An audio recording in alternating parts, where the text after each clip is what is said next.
When he isn't cutting hair by day, Robert Wong uses his hair studio as a workspace for his other passion, painting. Robert has had a love for art ever since he was a young boy living in Macau, but his parents didn't support his hobby. I remember drawing on my parents' walls, and my mom gets so mad at me. My mother wanted me to be a lawyer or a doctor or something, but she used to hire a tutor for me to tutor my math, and happens to be to tutor. She's also an artist, and I get her to draw instead of teaching me math. When he came to Vancouver, Robert studied art at Emily Carr University and Langara College, but he says he felt alone with his art until he joined the Vancouver Art Guild. So I met all these artists, 32 of them, and they've been a great inspiration for me. In the back of his hair salon, Robert has a room he says is dedicated to his watercolor paintings.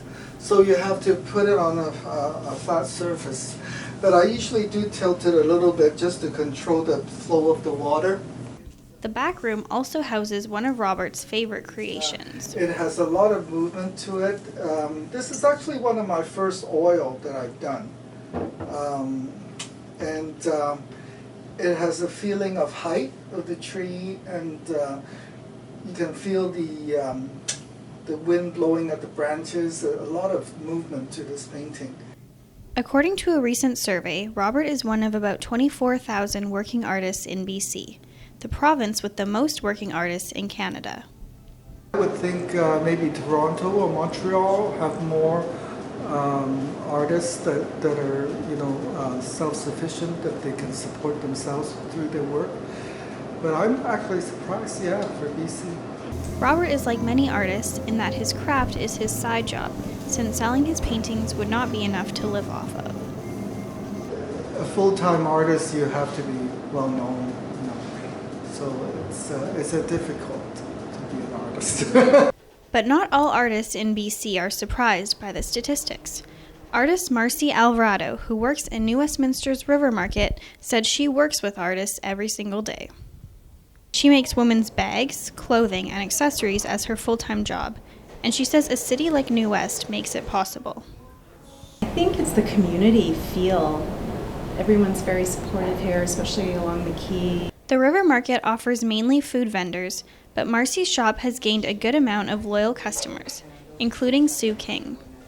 This store, everything is different and everything's got like an own personal touch to it, I find. Yeah. The earrings Sue is wearing were made by Marsie, and she says she gets many compliments on them. So I buy fabrics from charity, our social fabric, and they're still in the rolls like those, and I just make whatever I feel like making. I think it's just like a stress reliever, really. It's just fun to create. It's fun to watch, the sewing machine just run right through the fabric. But Robert thinks there needs to be still more support for local artists and more venues.